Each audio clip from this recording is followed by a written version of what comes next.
Hablar de virus, ya hemos estado conversando un poquito en la clase teórica. Nuevamente acá quisiera reforzar la parte de las características que tienen los virus, ¿no? Nosotros hemos estado conversando acerca de las formas que tienen los virus, la forma icosaédrica, la forma circular. Y siendo la forma icosaédrica la forma más frecuente, de las cuales son los virus que más nos infectan. También habíamos mencionado que los virus no son seres vivos, no son aquellos agentes de los cuales contienen un material genético que hace que cuando ingresa al huésped, en este caso alguna de las células, comienza su proceso de replicación, ¿no? Esto también ya lo habíamos nosotros comentado. Habíamos comentado también del tamaño de los virus, que estos son muy pequeñitos y para poder visualizarlos necesitamos de microscopía electrónica. De hecho, que los tamaños pueden variar desde 20 nanómetros hasta 400 nanómetros. Tal es así que en el tamaño de los virus, por poner un ejemplo, el virus de sarampión es hasta 5 veces más grande que en el caso del virus del Zika, ¿no? Mm. Entonces, también habíamos mencionado que las formas en las cuales uno puede dividir a los virus es en base a su componente genético, si contiene ADN o si contiene ARN. Y ya nosotros en estas dos clases que hemos tenido acerca de virus, pues hemos observado qué virus son virus ADN, qué virus son virus o son de características ARN, que si fueron de forma lineal o de forma circular, que eso ya va a depender mucho de la disposición de su ácido nucleico y si se encuentran en un sentido positivo o negativo, que en la clase anterior también habíamos estado mencionando que virus tienen esta particularidad. Y solamente para recordar que aquellos virus que tienen este sentido positivo es porque tienen la capacidad de poder crear más partes, pero sin ningún paso adicional, ¿no? Los que tienen el sentido positivo. Y los que tienen el sentido negativo significa que requieren de enzimas, ¿no? O sea, unas proteínas especiales, como son las enzimas, para poder crear que el componente que generalmente sería el ARN, ¿no? Se convierta en un sentido positivo a través de la enzima para que comience el proceso de la replicación. También los virus de ADN, más bien en la mayoría de los casos, la mayoría tienen sentido positivo, ¿no? También habíamos mencionado si estas tienen una sola cadena o si son de doble cadena, y es que más bien los virus ADN pueden tener de una sola cadena o que puedan estar emparejados, ¿no? Entonces ese virus, como por ejemplo en el caso del virus ADN, o mejor dicho, el ADN del humano es bicatenario, ¿no? En cambio, en los virus de tipo ARN resultan ser que son monocatenarios en la mayoría de los casos, pero también pueden haber algunos casos que se han descrito que pueden ser ADN o ARN bicatenario. ¿M? Bueno, interesante en todo caso un poquito acerca de cómo nosotros podemos describir a los virus. Como les decía, nosotros no podemos encontrarlos en el microscopio óptico, ¿no? Si ustedes quisieran ver algún virus, necesitaríamos de la microscopía electrónica para su visualización.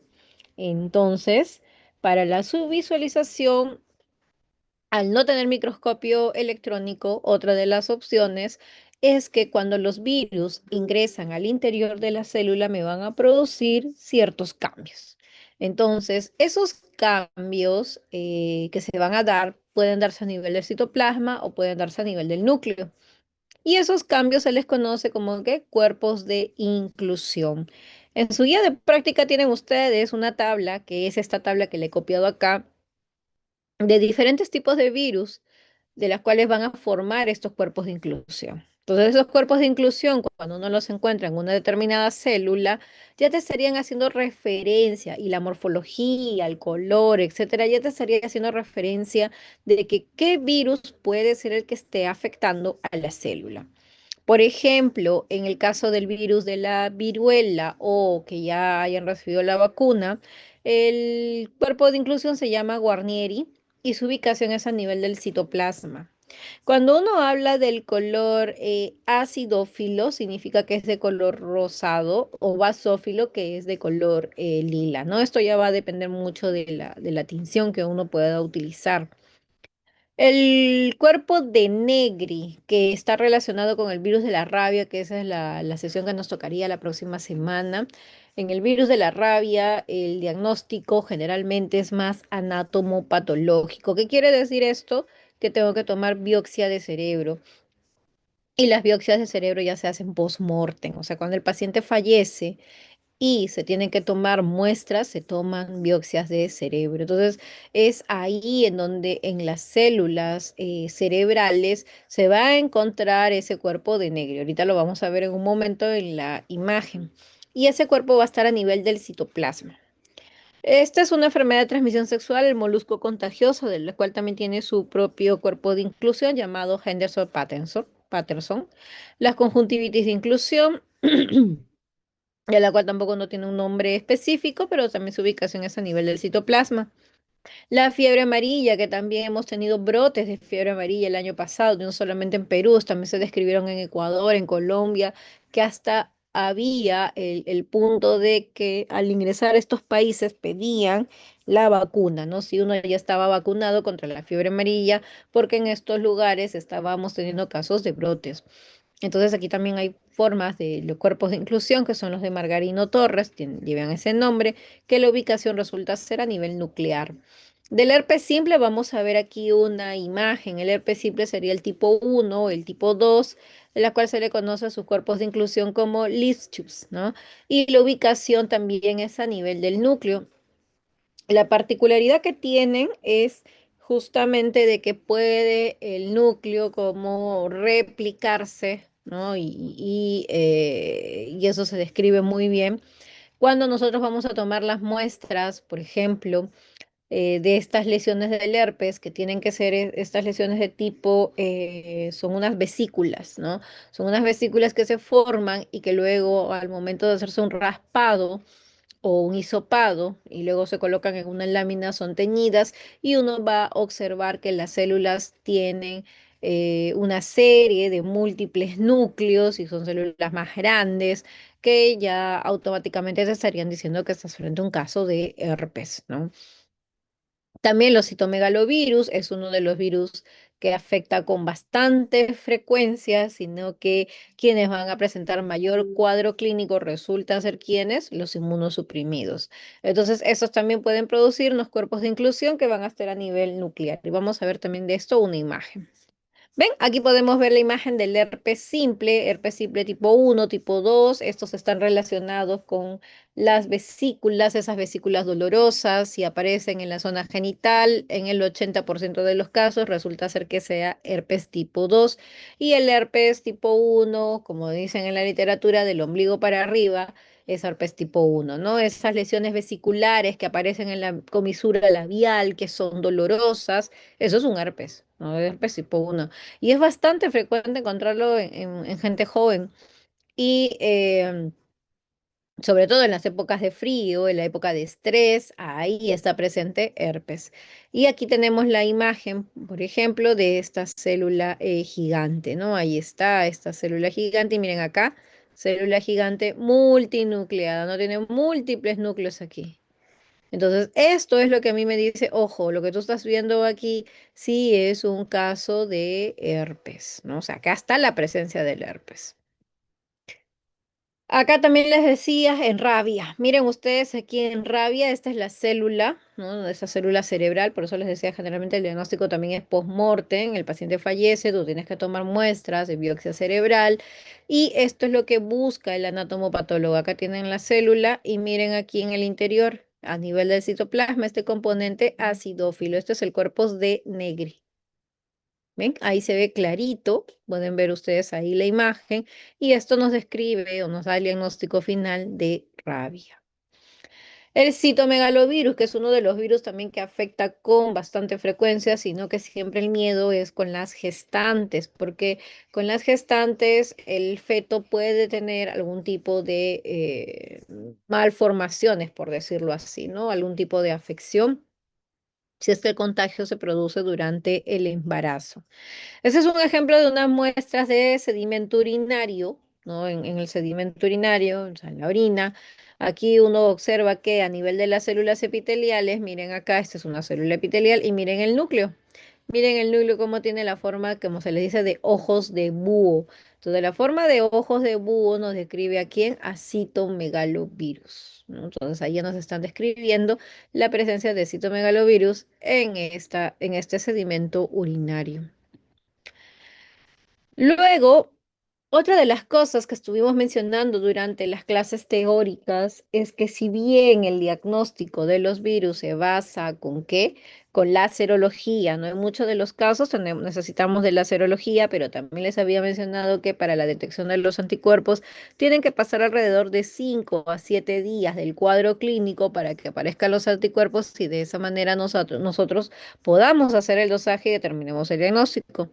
Otra de las formas con las cuales también se viene trabajando es las pruebas moleculares, ¿no? Entonces, con el uso de las pruebas moleculares, que es el PCR en tiempo real, que te permite detectar, ¿no? El ácido nucleico de este agente infeccioso y de esa manera poder determinarlo, te permite sobre todo valorar durante los primeros 5 días del tiempo de enfermedad. Ahora va a depender qué tipo de virus para que tú hagas la toma de muestra específica, ¿no?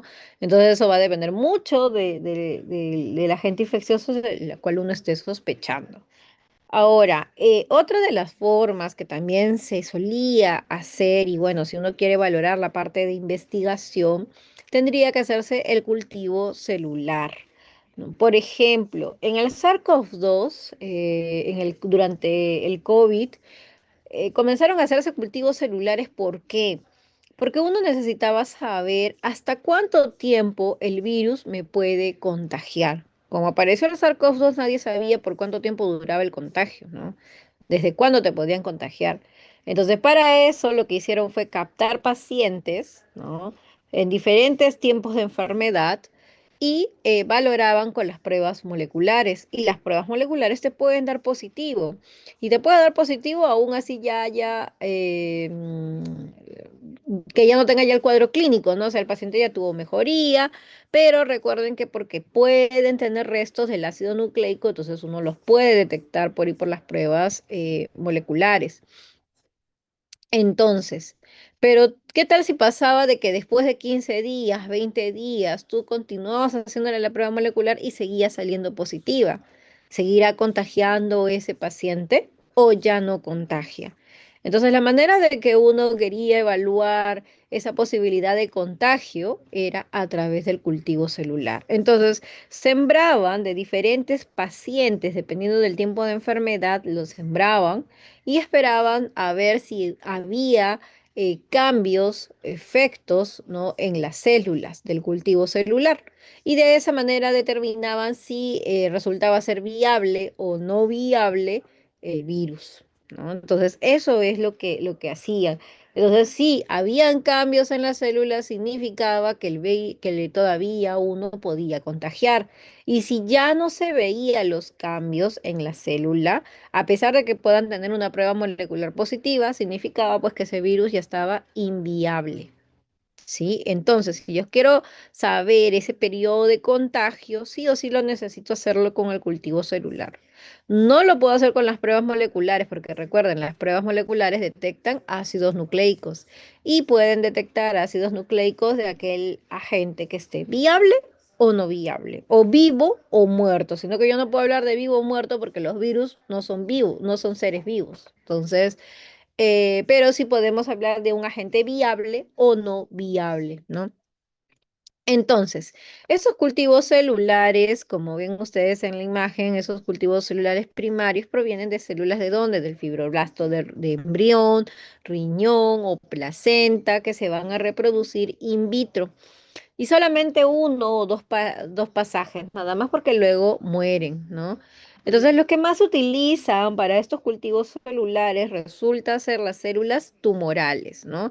Entonces, son células tumorales de las cuales han sido adaptadas al laboratorio y ahí tienen ustedes algunos ejemplos, las células ELA, las células F2. F2 es clásico utilizarlo, se escucha bastante con las pruebas de inmunofluorescencia, en las pruebas de inmunología, de autoinmunidad. Ahí hablamos mucho de las células F2, porque las células F2 son unas células del cáncer de laringe y son unas células gigantes. Entonces, nos ayuda grandemente para poder diferenciar si hay lugar dañado del citoplasma o a nivel del núcleo, ¿no?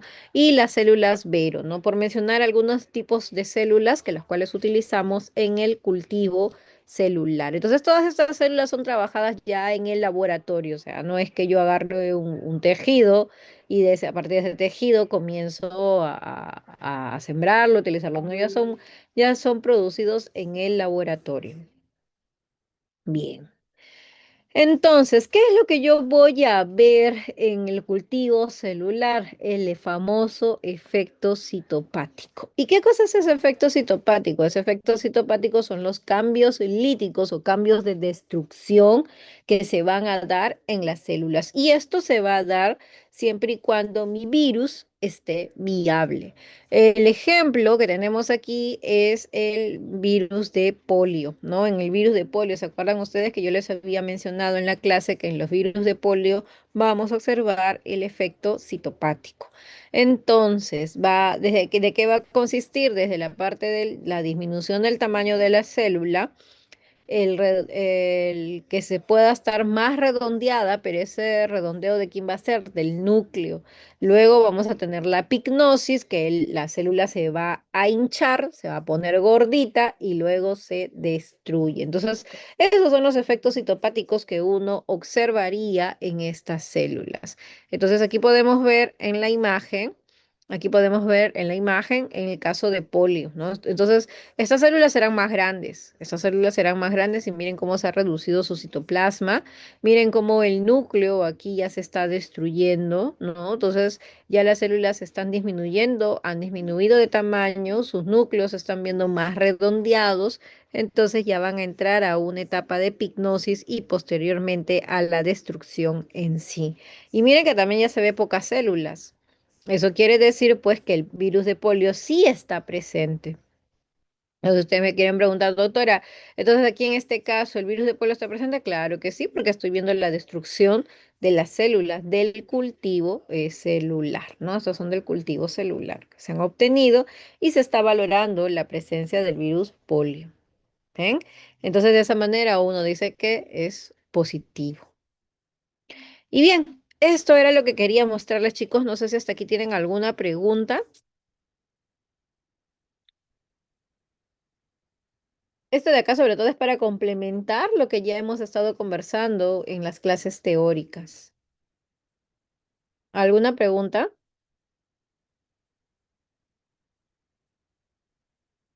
¿Ninguna? Gracias ¿Todo? por la doctora. Creo que está claro. Bueno, eso Al espero. menos por mi parte. Ok. A ver los demás, aunque sea manito arriba, algo, ahí hagan señales, ya digan, doctora, así estamos acá presentes, estamos aquí, ¿no? Para creerles. Si no, luego voy a pedir que activen sus cámaras para verlos ahí.